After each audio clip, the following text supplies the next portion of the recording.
Bonjour et bienvenue au balado Les Exportants, une initiative de Carrefour Québec International. Je me présente, mon nom est Catherine Gervais, je suis directrice générale de CQI et aujourd'hui... Bonjour!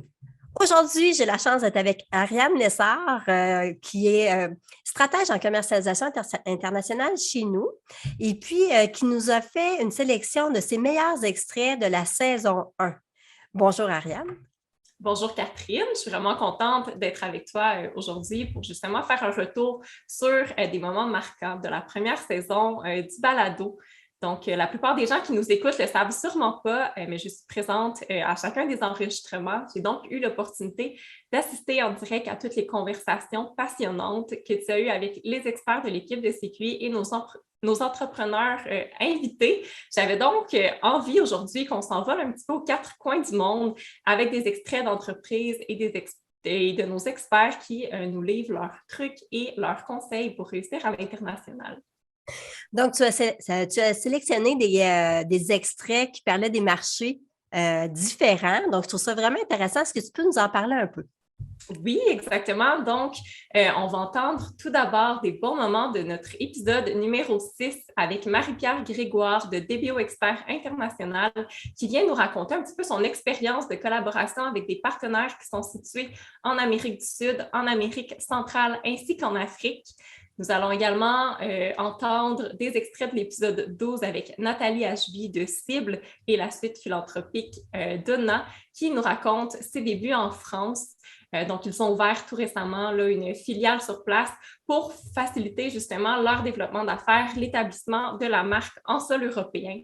Et pour compléter le tout, on va entendre quelques extraits de nos experts chez CQI qui viennent nous livrer leurs conseils pour bien percer ces marchés. Donc, vous aurez la chance d'entendre Roxana Géraldès qui vient nous parler un petit peu plus du marché de l'Amérique latine, Rachel Tardif qui nous parle des marchés européens et Ginny Pilaeva qui nous explique comment bien qualifier les marchés en vue d'une expansion à l'international.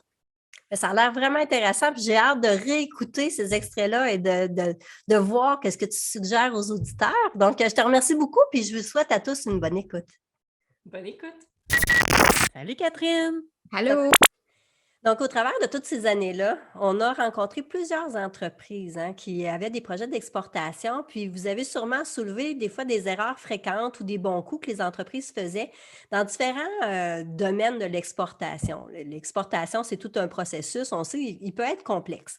Donc, j'aimerais peut-être qu'on regarde certains éléments, comme par exemple le choix du marché. Moi, c'est quelque chose qui m'a toujours accroché. Je me dis, si on ne fait pas un bon choix de marché au départ, on est mal parti pour la suite. Qu'est-ce que vous en pensez? Effectivement, le choix du marché, c'est la base. Puis tu le sais, Catherine, Anne-Marie, depuis quelques années, on a même un service chez CQI qui aide les entreprises à faire le bon choix de marché. Parce que souvent, les entrepreneurs vont aller vers ce qui leur paraît le plus évident, qui est soit les États-Unis, mais c'est peut-être pas nécessairement le bon choix pour eux. Ou au contraire, il y a des entrepreneurs qui vont saisir des opportunités, par exemple, un marché plus difficile qui peut être l'Afrique. Puis, arrivant en Afrique, ils vont dire « Ouf, c'était peut-être pas le meilleur choix pour moi parce que c'est un marché vraiment difficile. Pour un entrepreneur qui n'a jamais exporté, il y a des marchés plus compliqués. » Donc, c'est très important de prendre le temps de bien analyser les opportunités, les bons marchés. Puis ça, on le fait très bien chez CQI. On est capable d'accompagner les entreprises là-dedans. Comme tu mentionnais, Sandrine, les États-Unis reviennent souvent, mais il y en a beaucoup aussi qui font, je ne peux pas appeler ça une erreur, mais qui pensent à la France en premier, en se disant « Ah, on a la même langue, la culture, certains aspects s'y rapprochent, mais c'est tellement un marché difficile, là. » C'est vrai. On pense qu'ils sont similaires culturellement, puis ils ne sont pas vraiment. Sur certains aspects, oui, mais pour faire des affaires, c'est un autre monde, là, complètement. C'est complètement différent. Puis, on est chanceux, le Canada, on a plein d'accords de libre-échange de signés avec une multitude de pays, que ce soit le Chili, tout ce qui est l'accord transpacifique, avec l'Europe. Fait qu'il y a tellement de belles possibilités. Fait que chez CQI, justement, on peut orienter les gens, là, c'est des marchés à explorer peut-être en premier, étant donné l'avantage concurrentiel que parfois les États-Unis n'ont pas avec certains pays.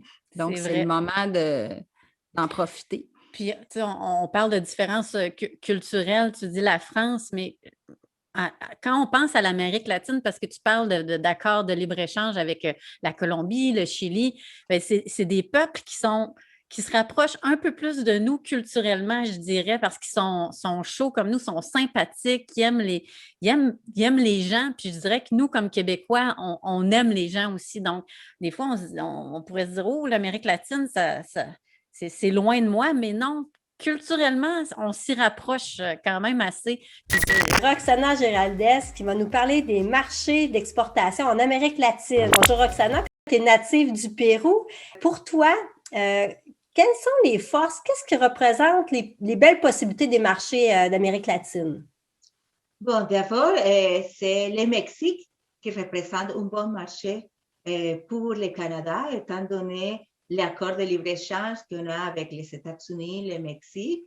C'est un marché à proximité. Plusieurs de nos entreprises sont déjà implantées là-bas, ce qui facilite les relations d'affaires avec de nouveaux partenaires sur place. Ça sera un premier marché à explorer. Mais rappelez-vous que le Mexique aussi, c'est un marché très vaste, c'est un territoire énorme. Alors, il faut bien cibler les territoires, même à l'intérieur du Mexique, parce qu'il y a aussi des filières ou des créneaux industriels à prioriser. Est-ce qu'il y a d'autres marchés d'exportation? On entend, c'est vrai, souvent parler du Mexique. Bon, on a des accords de libre-échange aussi sur d'autres pays. Pour moi, les autres marchés explorés, ça pourrait être le Chili, le Pérou, mon pays d'origine, et la Colombie. Avec ces trois marchés, le Canada a des ententes ou des accords de libre-échange unilatéraux qui facilitent les exportations, mais aussi l'implantation. Et aussi, il faut se rappeler que le Chili et le Pérou font partie de l'accord transpacifique avec plusieurs pays de l'Asie, aussi avec la Nouvelle-Zélande et l'Australie. Alors, ça nous permet d'entrer à des autres pays plus prometteurs. Et le Chili a des accords de libre-échange avec la Chine. Alors, si une entreprise canadienne décide de s'implanter au Chili, pourrait avoir accès aussi au marché chinois. Aujourd'hui, j'ai le plaisir de m'entretenir avec Marie-Pierre Grégoire de DBO Expert. Nous allons discuter ensemble de la commercialisation de leurs produits dans les pays d'Amérique latine. Donc là, on va parler un peu du développement des marchés, surtout en Amérique latine. Vous êtes présent sur quel marché exactement en Amérique latine? En Amérique latine, à l'heure actuelle, on a des installations Systemo en Colombie, au Mexique et au Pérou. Je veux dire, on va se dire, la demande en termes d'eau ou d'environnement général, c'est pas vraiment une question, hein, c'est un fait. Et la demande, elle est partout. Alors, à l'heure actuelle, il faut comme cibler nos marchés, évidemment. Je dirais outre les 3 pays que j'ai mentionnés, à l'heure actuelle, on travaille sur des premiers projets au Costa Rica également et au Chili. Puis si je monte un peu, là, on n'est plus vraiment en Amérique latine, plus dans les Caraïbes, mais la Jamaïque également, ça se développe très rapidement. Donc, si on parle un peu de la Colombie, là, un peu l'expérience de développer en Colombie, comment ça se fait développer un nouveau marché? Il faut avoir la bonne personne. Hein. Des fois, je ne dirais pas que c'est des essais-erreurs, là, c'est pas le fun dit comme ça, mais il faut premièrement s'assurer qu'on est sécure. Fait que moi, j'ai commencé dès le départ à en discuter avec les délégués commerciaux. Tu sais, on est chanceux, on a 2 paliers de délégués commerciaux ici au Québec. Hein. On a tant le provincial que le fédéral. C'est important de les utiliser. Moi, je m'en fais des amis. Là. C'est le fun aussi de leur dire, par exemple, premièrement, moi, je les approche. Je leur dis, regarde, j'aimerais ça développer tel pays. Est-ce que tu connais des entreprises qui pourraient m'aider là-dedans? Puis souvent, là, dépendamment du délégué, là, il va t'arriver et il va te dire, j'ai fait ma recherche, voici une liste d'entreprises. Alors moi, je les contacte, je leur parle. Et là, je vois un peu là, est-ce que ça pourrait fonctionner ou pas? Fait que c'est de parler avec les gens, mais toujours s'assurer aussi de faire un petit background check là, en servant des délégués commerciaux, ça aide. Là. Comment ça se passe, développer l'Amérique latine? quand c'est virtuel? Parce qu'on dit souvent que c'est des gens très chaleureux, qui ont besoin d'un contact, de faire un lien. Est-ce que ça se passe bien? Ben, pour le moment, c'est sûr que la Colombie, par exemple, le développement s'est débuté avant la COVID. Alors, on a eu l'occasion tant d'aller en Colombie que des invités ici au Québec. Ils aiment ça, venir au Québec, là. Porter des gros manteaux, mais ça leur dérange pas. Ils aiment ça, venir au Québec, les gens de l'Amérique latine. Fait qu'on les invite. Nous, on adore inviter les gens ici puis les inclure un peu dans notre famille. Ça l'aide à tisser des liens. Mais pour le moment, je dirais que les gens se sont fait à l'idée. On n'a pas le choix d'être en virtuel, là. Tant les foires commerciales que les salons, tout est virtuel. Alors, on s'y est fait. Je pense que l'air, ça va changer un petit peu ça comme ça. Hein. Ça va être plus faisable là, de le faire virtuellement aussi. C'est plus acceptable, disons. Est-ce qu'il y a un pays là, que tu démarches en Amérique latine que tu trouves plus facile? Que les gens nous ressemblent plus culturellement? C'est ça. Non, l'Amérique latine, c'est... surtout en environnement, c'est pas une discrimination, mais je pense que ce que je ressens en Amérique latine, c'est que c'est pas ils ont d'autres priorités que l'environnement. C'est pas aussi développé, surtout en termes d'eau, là, je vais me concentrer carrément sur l'eau, là, mais en termes d'eau usée, par exemple, c'est pas nécessairement la priorité numéro 1 à l'heure actuelle. Ça commence à l'être de plus en plus, mais ça complique les choses un petit peu. Ben, je veux dire, ça complique. Ça fonctionne très bien, nos choses là-bas, là, mais ce que je veux dire, dans le fond, c'est qu'il faut changer notre approche. Tu peux pas approcher l'Amérique latine en leur parlant de dire gros comme, de mettre ça gros comme la terre, de dire notre solution, c'est la plus écologique. C'est pas comme ça que tu vas les avoir, là, tu sais. Si je m'en vais en Suède, ah oui, là, je vais les avoir comme ça, mais si je m'en vais en Amérique latine, il va falloir que j'y aille sur un autre côté, par exemple, en leur disant, hey, tu sais que tu pourrais faire une très grande économie d'eau potable. L'eau potable, ça coûte cher, c'est rare. Avec ça, tu pourrais en avoir une. Vous êtes aussi en Afrique. Sur quel pays êtes-vous en Afrique? En Afrique, on a beaucoup d'installations en Algérie et au Maroc. Donc, l'Afrique, ça prend plus de temps aussi hein, à développer, mais on parle avec beaucoup, beaucoup de pays. Donc, entre autres, le Bénin, là, c'est un marché qui est très prometteur, qui cherche en fait à accentuer le fait sur l'assainissement ou du moins à revitaliser un peu l'assainissement dans son pays. Au Niger, on a une installation qui est faite en collaboration avec une compagnie locale et c'est avec également, là, on est à obtenir une approbation du ministère des Eaux du Niger pour par la suite continuer. Donc, on est également à travailler sur la Côte d'Ivoire. Je suis à développer aussi le Cameroun. Donc, majoritairement, l'Afrique de l'Ouest. Là. Le Sénégal, on fait quelque chose de super là-bas. Il y a un beau jardin qui est en train de se faire, qui est irrigué, qui est arrosé par de l'eau traitée de Système-Eau. Donc, toute l'eau, les tomates, c'est des belles grosses tomates qui sont arrosées par de l'eau traitée et non de l'eau potable. Ça aussi, c'est super. Au niveau de la longueur des négociations, est-ce qu'il y a une différence marquée entre l'Afrique et l'Amérique latine? L'Afrique, ils voudraient faire ça tout de suite, mais ça se fait pas toujours tout de suite. L'Amérique latine, ça va, c'est pas, non, je dirais pas, je vois pas nécessairement ça comme une différence marquée entre Afrique et l'Amérique latine. Je dirais que j'en ai peut-être pas non plus fait assez pour être capable de dire lequel est plus rapide. Là. C'est pas quelque chose que je m'arrête. Dans la vie, moi, je suis pas patiente. Fait que dans tous les cas, ça pratique ma patience. Aujourd'hui, j'ai la chance de discuter avec Rachel Tardif, qui est directrice à l'exportation au sein de notre équipe et qui a développé une belle expertise sur le marché européen. Donc, si tu avais des conseils à donner sur les étapes, là, une entreprise qui veut commencer à commercialiser en Europe, quel serait le meilleur conseil ou la première étape là, à faire? Je pense que pour moi, c'est bâtir la relation. Okay. D'aller voir ce qui se passe, d'aller dans les salons, parler aux gens, bien s'entourer. Pour moi, ça a été le travail avec un représentant ou un agent pour m'appuyer.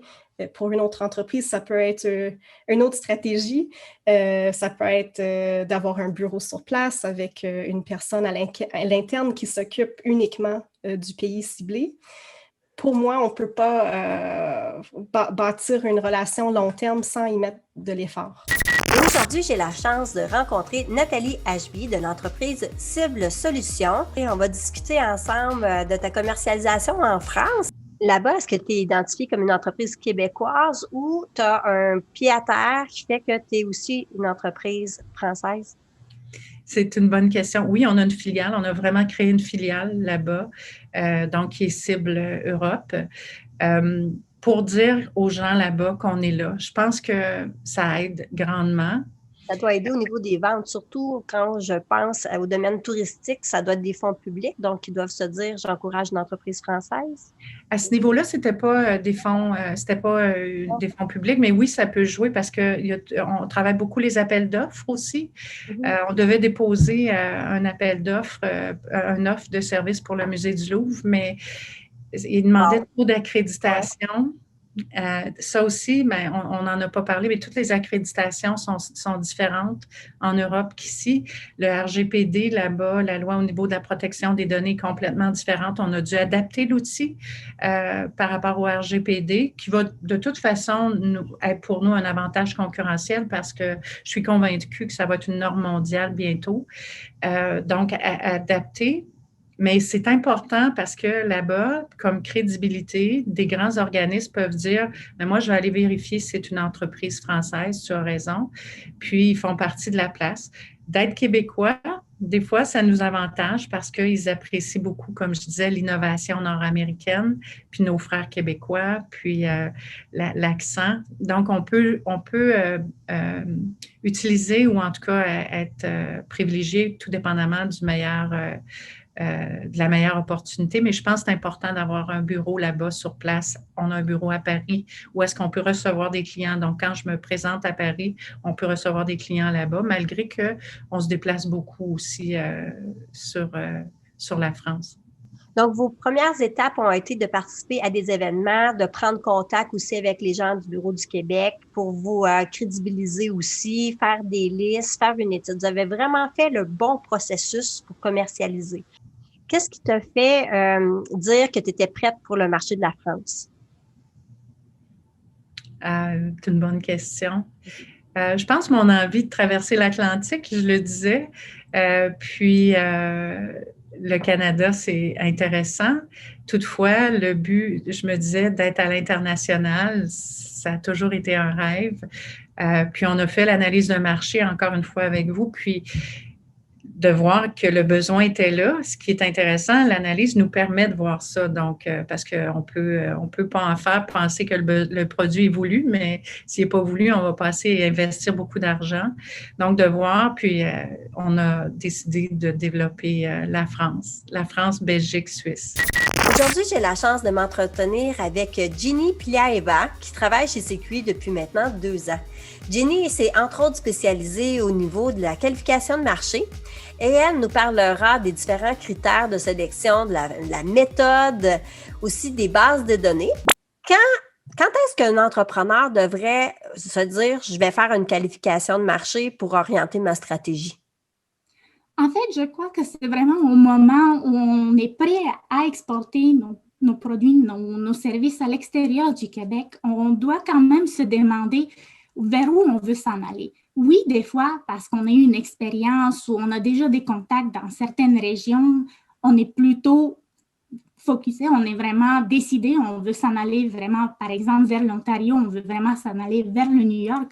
Mais si on évalue un peu vers où on veut se diriger, même si on a un petit questionnement, c'est très pertinent de faire une qualification de marché parce que bien souvent, là, les résultats, ils vont vraiment soit confirmer ce à quoi on s'attendait, soit vraiment nous donner une toute nouvelle perspective. Et je pense que c'est vraiment important d'évaluer toutes les opportunités puis évaluer toutes les options avant de prendre une décision parce que je ne dis pas qu'on en prendrait une mauvaise si on ne fait pas la qualification de marché, mais peut-être on va avoir vraiment une meilleure idée de ce qu'on veut faire et vers où on veut se diriger en faisant une qualification de marché. On peut avoir l'impression que c'est souvent les nouveaux exportateurs qui vont faire appel à faire des qualifications de marché, mais est-ce que ça peut être aussi des exportateurs aguerris qui font appel à ce service-là pour évaluer un nouveau marché sur un territoire donné, par exemple, une entreprise qui est bien implantée aux États-Unis qui veut aller en Europe, est-ce qu'ils peuvent faire appel à nous? Oui, bien sûr. Puis on a des fois même des entreprises qui font déjà affaire dans les régions où où on fait l'étude de marché, où on fait la qualification de marché. Donc, ils ont déjà l'expérience, mais ils veulent confirmer. Donc, par exemple, ils vont exporter dans plusieurs pays européens, mais quel pays devrait-on cibler avec une stratégie plus agressive? Donc, oui, on a des clients, oui, on a de l'expérience à l'export, mais la stratégie pour venir vraiment cibler ce marché, développer ce marché, elle va demander beaucoup plus de temps et beaucoup plus d'efforts. Donc, on veut évaluer, par exemple, si on exporte en Allemagne, en France, en Italie, mais si on veut développer l'Europe, par où devrait-on commencer? Donc, oui, on a des clients partout, on le sait comment ça marche, on connaît les codes pour les douanes, on a déjà exporté, on a certains partenaires là, mais quel marché présenterait plus de potentiel? Puis, où est-ce qu'on devrait concentrer les efforts? Qu'est-ce qui faciliterait notre entrée dans le marché en tant que tel? Je te remercie beaucoup, Ginny. Ça a été très intéressant. Merci beaucoup. Si cet épisode vous a plu, partagez-le avec un ami. Nous serions reconnaissants si vous pouviez noter et évaluer notre série sur Apple Podcasts, Spotify ou à l'endroit où vous écoutez vos balados. Votre recommandation et vos commentaires aideront les auditeurs à nous trouver aussi. Merci! Les Exportants est une production de Carrefour Québec International, tout droit réservé. L'émission est réalisée par l'équipe de CQI. Un merci tout spécial aux invités et aux personnes qui ont participé à la création et à la mise en onde de l'épisode d'aujourd'hui. CQI remercie aussi ses partenaires financiers, Développement économique Canada et le gouvernement du Québec. Vous pouvez obtenir plus d'informations sur Carrefour Québec International sur notre site web au cqinternational.org. Merci d'avoir écouté Les Exportants. À bientôt!